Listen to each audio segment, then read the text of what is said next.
তারপর সন্ধ্যার সময় যখন আপনারা কাজ শেষ করে বাড়িতে আসবেন, আপনারা যখন ফোন করে বলেন যে আমি আসতেছি, তখন আপনাদের জন্য আমরা ঘর বাড়ি সুন্দর করে পরিপাটি করে গুছিয়ে রাখি। কেন? মহারাজা আসবে। তারপর আপনি রাতে কি খাবেন না খাবেন সেটা জিজ্ঞাসা করে টাটকা টাটকা রাতের খাবার আপনাকে আমরা রেডি করে দিয়ে দিই। তারপর রাতের বেলা আপনি ঘুমাতে যাবেন, আপনার যে বিছানাটা সুন্দর করে বিছানা ঝাড়ু দিয়ে পরিষ্কার করে একেবারে গুছিয়ে আপনাকে ঘুমানোর জন্য রেডি করে দেয় কে? দেয় এই বউরাই দেয় আপনাদেরকে। জীবন অশান্তিতে ভরে যায় না? কার জীবন অশান্তিতে ভরে যায়? তারপর বিয়ের কিছুদিন যেতে না যেতেই দিয়ে দেন পেটে একটা বাচ্চা। এই বাচ্চাটা নিয়ে আমাদের কত কষ্ট হয় আপনারা জানেন? সেই বাচ্চা পেটের মধ্যে 9 মাস কে পালে? আপনি পালেন? আপনারা তো খুব ফুর্তিতে বাচ্চাটা দিয়ে দিয়েছেন, কিন্তু সেই বাচ্চা আমরা পেটের মধ্যে 9 মাস পালি।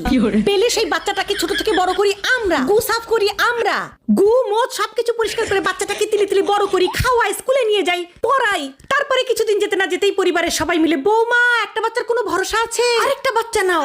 তারপরে আরেকটা বাচ্চা হয়, আমাদের জীবন হয়ে যায় তেনা